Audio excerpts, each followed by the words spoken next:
আমি শ্রী হর গোপাল চন্দ্র রায়। আমি বাংলাদেশ থেকে এসেছি। প্রথমে আমার খুবই সমস্যা ছিল, পেটে প্রচুর ব্যথা হতো। কী কারণে ব্যথা ছিল সেটা বলতে পারি নাই। ওদিকে বাংলাদেশে অনেক ইয়া দেখাইছি, সেখানে রিপোর্ট ভালো কিছু আসে নাই যে কী কারণে ব্যথা হয়েছিল। পরে আমি কলকাতায় এসে দিশানে এসে এখানে সোজা বোঝা স্যারকে দেখাই। স্যার পরে আমার রিপোর্ট করার পরে দেখি যে আমার পেটে কিডনির নিচে পাথর আছে। আর আমার পেটের যে প্রসাবনাল পাইপটা চিকন হয়ে গেছে। চিকন হওয়ার কারণে আমার কিডনিতে প্রেশার পেয়েছে। পরে স্যার আমার অপারেশন করে আমি এখন খুবই ভালো আছি। অতি তাড়াতাড়ি যে আমি এত তাড়াতাড়ি ভালো যে হবো, আমি মানে চিন্তা করতে পারি নাই। এখন আমি অনেক সুস্থ আছি, ঠিক মতো করে খাওয়া দাওয়া করতে পারতেছি, অনেক ভালো আর কি। আর এখানকার পরিবেশ খুবই ভালো।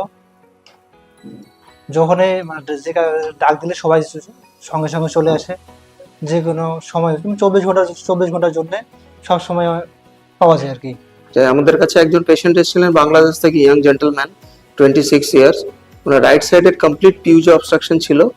তো আমরা পেশেন্টকে দুটো অফার করেছিলাম, একটা ওপেন আর robotics microsurgery in the form of robotics. তো রোবোটিক্সের উনি অপটেড করেন। তো আলটিমেটলি আমরা পেশেন্টকে পোস্ট অপারেটিভ ডে 3 ডেজ ছুটি করতে পারছি উইথ ভেরি লেস মরবিডিটি। রোবোটিক্সের কিছু সুবিধাগুলো কি সার্জিক্যাল পয়েন্ট অফ ভিউ থেকে আমাদের সার্জনদের জন্য অনেক প্রিসিশন হয় এবং ডিসেকশন অনেক ইজি হয়, টেকনিক্যালি অনেক সাউন্ড হয়, এবং পেশেন্টের তরফ থেকে পেশেন্টের বডিতে কোনো বড় কোনো কাট হয় না। ছোট ছোট আমরা 4টে পোর্টস, এবং তাতেই আমাদের পেশেন্ট অপারেশনটা কমপ্লিট হয়।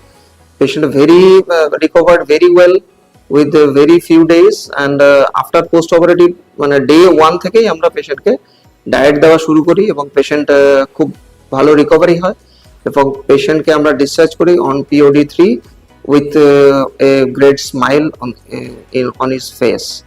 So thank you very much.